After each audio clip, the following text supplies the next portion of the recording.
আসসালামু আলাইকুম ভিউয়ার্স। আমি এখন আছি মালনীছড়া চা বাগানের ঠিক একবারে শেষ প্রান্তের দিকে। জায়গাটা অনেক সুন্দর এবং জায়গাটা এবং লোকেশনটা আমি দিয়ে দিব এখানে। পুরো ভিডিওটা স্কিপ না করে দেখবেন। জায়গাটা আসলে খুবই অপরূপ সুন্দর।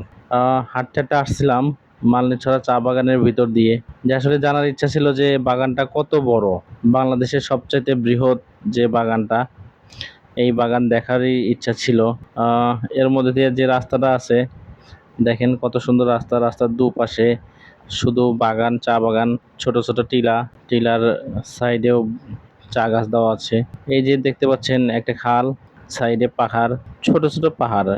বিশেষ করে সৌন্দর্যের দিক থেকে দেখতে গেলে এই যে রাস্তাটা দেখতে পাচ্ছেন, আসলে বৃষ্টির দিনেই এই রাস্তাটা কাদা হয় না। স্পেশাল যে জিনিসটা দেখলাম, বিশেষ করে জায়গাটা এতটাই সুন্দর যে নিজেরই মন ভরে যাচ্ছিল। আহ, শুধু দেখতেই ছিলাম। প্রথমে যাওয়ার সময় হেঁটেই গিয়েছিলাম, কিন্তু আসার সময় সন্ধ্যা ঘনিয়ে আসছে, যার কারণে আমরা একটা সিএনজিতে সরি হয়েছি। রাস্তার দুপাশে গাছ এবং চা গাছ, আসলে গাছগুলো অনেক সুন্দর দেখাচ্ছিল চা গাছের মধ্যে। জায়গা জায়গা দিয়ে রাস্তাগুলো খুবই সুন্দর। এই রাস্তা দিয়ে আসলে চা পাতা সংগ্রহ করে যে গাড়িটা আসে, গাড়িটা নিয়ে যায়। একবারে সবুজে ঘেরা পুরা অঞ্চল। আহ, এই জায়গাটা আপনারা আসতে পারবেন প্রথমে লাকাতুরা স্টেডিয়াম থেকে অল্প একটু সামনের দিকে আসলে হাতের ডান দিকে একটা রাস্তা পাবেন। এই রাস্তা দিয়ে ঢুকবেন, ঢোকার পরেই পাবেন। আমি এখন বের হচ্ছি, ওই রাস্তা দিয়েই বের হব। শেষ পর্যন্ত দেখলে রাস্তাটা দেখতে পাবেন। আহ, অনেক সুন্দর জায়গাটা, আসলে খুবই এক্সাইটেড ছিলাম যে একবার যাব। আল্লাহ তাআলা আমার যাওয়াটাকে কবুল করছেন। অনেকে আমাকে মানা করছিল যে এই জায়গাটা গেলে আসাটা খুবই কষ্টকর হয়ে যায়, কারণ এই রাস্তায় কোনো গাড়ি ঘোড়া চলে না।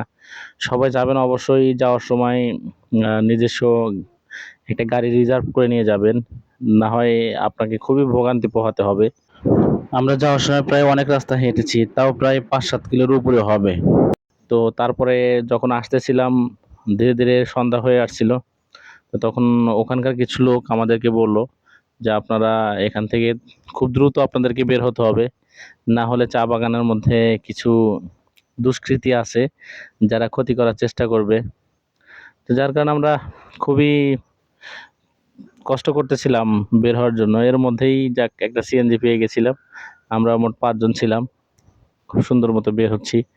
দেখতে পাচ্ছেন, এতটুকুই বুঝতে পারবেন যে আসলে এই রাস্তায় গাড়ি ঘোড়া যে খুবই কম চলে। যে এতক্ষণ যাবত আসতেছি, কোনো গাড়ি নেই, শুধু সামনে একটা মাইক্রো যাচ্ছে। এটা সম্ভবত মনে হচ্ছিল যে আহ, যারা মালনীছড়া চা বাগানের যে অ্যাটেস্টের যে লোকজনেরাই, আর কতিপয় কিছু লোকজন হাঁটা চলা করা দেখা যেতে চায়। দেখেন পাহাড় কেটে সাইড দিয়ে সুন্দর রাস্তা। আর যেহেতু এখানে আসবেন, অবশ্যই এখানকার কিছু জেনে রাখা ভালো যে আসলে এই মালনীছড়া চা বাগান বাংলাদেশ তথা ভারত উপমহাদেশের সর্বপ্রথম এবং সর্ববৃহৎ এটি বাগান। আহ, এই বাগানটি কেবল বাণিজ্যিক প্রতিষ্ঠানই নয়, বরং এটি ইতিহাস, ঐতিহ্য ও জীবন্ত সাক্ষী। 1854 সালে লর্ডস হার্টসন প্রায় 1500 একর জমি নিয়ে এই বাগানটি প্রতিষ্ঠিত করেন। কোনো কোনো ক্ষেত্রে এর প্রতিষ্ঠানকাল 1849 সালও বলে। এটি চীনের পর ভারতীয় উপমহাদেশে প্রথম চাষের গোড়াপত্তন। 1.5 শতাব্দীরও বেশি ধরে এই বাগানটি বহু ইংরেজ, পাকিস্তান, বাংলাদেশি ব্যবস্থাপকের হাত ঘুরেছে। 1988 সালে এটি ব্যক্তিগত মালিকানা পরিচিত আসে। বর্তমান বাগানটি চা উৎপাদনের পাশাপাশি এখানে কমলা ও রাবারের চাষ হয়। আর বিশেষত এখানে আসতে গেলে আপনাকে অবশ্যই অবলম্বন করতে হবে সিলেট শহরের আম্বরখানা থেকে সিএনজি অথবা রিকশায় করে আপনাকে আসতে হবে স্টেডিয়াম। লাকাতুরা পার হয়ে একটু এগিয়ে আসতে হবে। আসার পরে দেখতে পাবেন হাতের দুপাশে বাগান। বললাম তো, দেখেন কত সুন্দর গাছগুলো, এবং সামনে যে একটা দৃশ্য পাচ্ছেন, কত সুন্দর পাহাড় কেটে রাস্তা বানানো। মালনীছড়া চা বাগানের সৌন্দর্যে মুগ্ধ হয়ে সাবেক মার্কিন রাষ্ট্রদূত হ্যারি কে টমাস বলেছিলেন, পৃথিবীতে এত সুন্দর যে মালনেছাড়া বাগান না দেখলে তা বোঝা যায় না। আহ, এই তো এর ইতিহাস। এখানে সিলেটে যদি এয়ারপোর্ট থেকে আসতে চান তাহলে এয়ারপোর্টের থেকে আপনাকে আসতে হবে, অল্প একটু দূরে আসলেই আহ, এখানে পাবেন।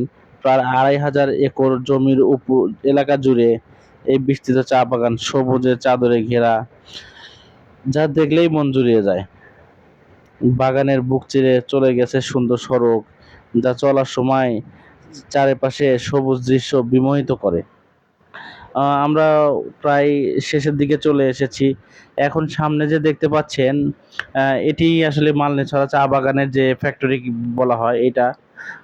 এর পাশেই আসেছে আহ, বিস্তীর্ণ ফ্যাক্টরি। আমরাও শেষ করতে চাচ্ছি, এখন আমাদের রাস্তা প্রায় শেষ হয়ে গেছে। তো সবাই সুন্দর থাকবেন, ভালো থাকবেন, আর আরও নিত্য নতুন ভালো ভালো ভিডিও পেতে আমার চ্যানেলটিকে লাইক করবেন এবং ফলো দিয়ে পাশে থাকবেন। ধন্যবাদ সবাইকে, আর সবাই দোয়া করবেন আমার জন্য। আসসালামু আলাইকুম।